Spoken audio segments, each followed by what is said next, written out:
Recently, I've been really obsessed with creating levels inside of LevelHead. The level editor in this game has been a pure joy to use, so I definitely have been taking advantage of it by making some levels of my own. Hello everyone, this is Legit Brick, and in this video I'm going to be showing off some of my levels and the concepts behind them. If these levels do seem interesting to you, please go ahead and play them, and don't forget to follow me in-game using this creator code. I have made a total of 5 levels so far, and 4 of them turned out well, so we're just going to forget the first one ever happened and skip to my second level. Around the Ruins was the second level I ever created, and I decided to keep it relatively simple. The idea for this level was to have the player make use of the tiptoe ability and collect 3 boxes from the map. The player had to complete platforming challenges, solve puzzles, and fight bosses to get these 3 boxes.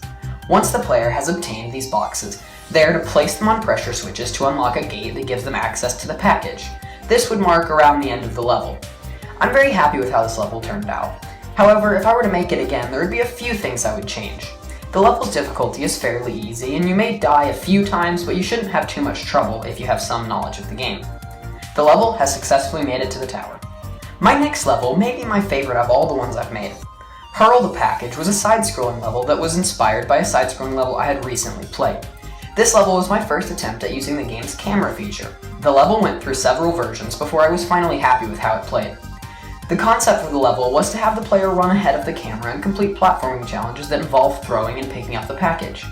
There are several moments throughout the level where you can't go forward with the package, so you have to throw it somewhere else and be able to pick it up later. The camera is moderately fast, and you may have some trouble clearing the level when going into it blind. After a few plays, you do begin to understand the timings of the level, and it becomes perfect for speedrunning. Unfortunately, because this was my first attempt of using the camera, the level is still a little bit rough in some sections, but it shouldn't be too hard once you learn the timings. Wondrous Package Machine was my attempt to do something more complicated. I wanted to have a level that involved the player getting 3 boxes and putting them into some kind of Rube Goldberg contraption that would turn them into the package.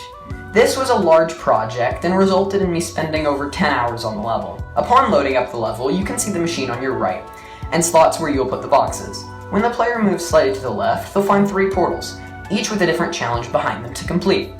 One portal leads to a platforming challenge where the player must package jump around a few obstacles. The next portal will lead to a challenge where the player must navigate through a series of tunnels with a box. These tunnels will be full of fire cannons, and the player must throw the box in front of them to block incoming fireballs.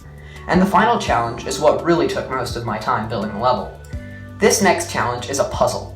The player will go through a series of 3 rooms where there is a box trapped in a small area above. The player must move the box to the end of each puzzle to gain access to it. To do this, you need to use the control panel found in each of the rooms to activate bombs, regret gates, and conveyor belts. At the end of the level, you put the final box into its slot and watch as the contraption unfolds. My newest level was a return to a more simpler style. After creating a level like Wondrous Package Machine, I wanted to make something less complex. So I decided to spend an afternoon creating the Magical Package. This level was designed to resemble an old Indiana Jones style adventure. The player had to unlock a door that leads into a cave and complete some platforming challenges in that cave. There is a mix of saw blades and moving platforms to challenge the player along the journey. After you complete the first part of the level, you are led into a boss area. The boss is relatively simple and acts as a small challenge before the final part of the level unfolds. After the boss, a small gate opens, showing the player a little podium with a box sitting atop it. After you grab the box, you'll find 2 large saw blades coming after you. The final section of the level has you running past these blades to get to the end. I hope you enjoyed this video and found some new levels to play. And if you did enjoy my video, please be sure to give it a like and consider subscribing to the channel. If you do end up playing any of my levels, please be sure to let me know what you thought of them. Thank you for watching.